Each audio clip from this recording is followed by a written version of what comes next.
Hey guys, Craig Beggins here with C21. I'm the broker for C21 Beggins Enterprises for 31 years now and over 50,000 successfully closed transactions. And I'm doing a series called Buyer Questions that my agents come and say, we get these questions all the time. We want to make sure we answer them the right way. Would you give us some guidance? And sure, I'll record it so you can either tell the story or play my video, whatever you want. So question, what is a survey?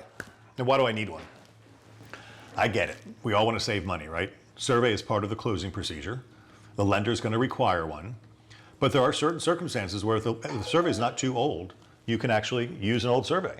To which I say, no, absolutely not. You need a survey, right? So a survey it's actually kind of crazy.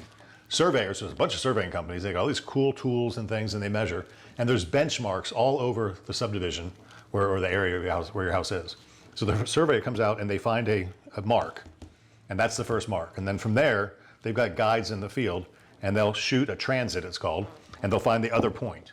And they'll find the other point and the other point, and they'll map out the boundary of your property. And that's important. So let's say you want to put a fence in. Well, we can't see. I mean, I know my pin's right over there, but to find the pin over here, it's 230 feet away. How do I line that up, right?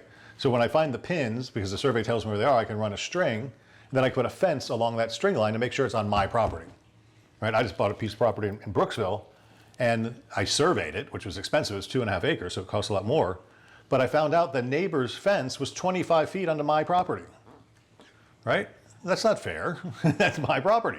But if I didn't have a survey, I wouldn't have known that. So I had to go to the neighbor and tell them to move their fence off my property and put it on theirs, right? So a survey just helps you, and it also helps you in the future. So let's say, things happen. We do a lot of handyman projects at home. Somebody put some curbing in or some landscaping on the corner of their property. Well, it very well may be your property, right?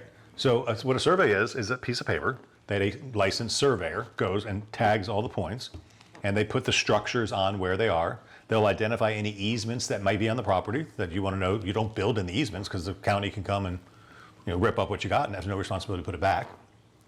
It just tells you everything you need to know about your property, right? And an old survey is probably accurate unless somebody did something in the last 15 years. Like there's a house 2 doors down. I know the guy bought the house, and the guy that lived in the house bought the lot next door, and he expanded his patio lanai seating area with pavers, and he totally encroached on the lot that he owned, which he's allowed to do. But now he's trying to sell that lot. And the guy who bought that lot has got to deal with the neighbor and say, sorry, dude, you got to rip up your patio because it's in where my house is going to go, right? And if he didn't have a survey, he wouldn't know that. And I don't know if he did get a survey or not because the lot actually sold. Nothing's happened to it yet. But a survey is just one of those necessary evils. So probably $400 or $500 now for a standard subdivision lot to show, right? But like example, did a survey recently that showed there's a well on this property, which is great. It's an irrigation well. Nice feature, right? Because water irrigation for a sprinkler system for the city water, you're paying for water in and water out. But the water's not going through the sewer system, it's going to your yard. So it's really expensive to sprinkle your yard with city or county water. When you have an irrigation well, you don't pay for water. It just comes out of the ground. But a lot of times people share wells. So the well's on my property, but I agreed with my neighbor, he split the cost with me, and I tee off to his yard too, and he could suck off my well because it's on my property. And then in that case, what we should have is a recorded well pump use agreement. So if I had a survey, and the original survey doesn't show a well because we did it after the fact, I get a new survey and it says, here's a wellhead. Well, I could raise the question now. I said, oh, who owns that well? Who's feeding off that well? Right? I did a well at my other house and I shared it with the neighbor, and we had a little agreement we recorded in the county records, and he paid me $100 a year for his share of the electricity. It was just an arbitrary number we picked. But when I went to sell that house, that well use agreement pulled up on the title report, and it made sure, because in the absence of that, I could have just capped off the well and told the neighbor he can't have it anymore.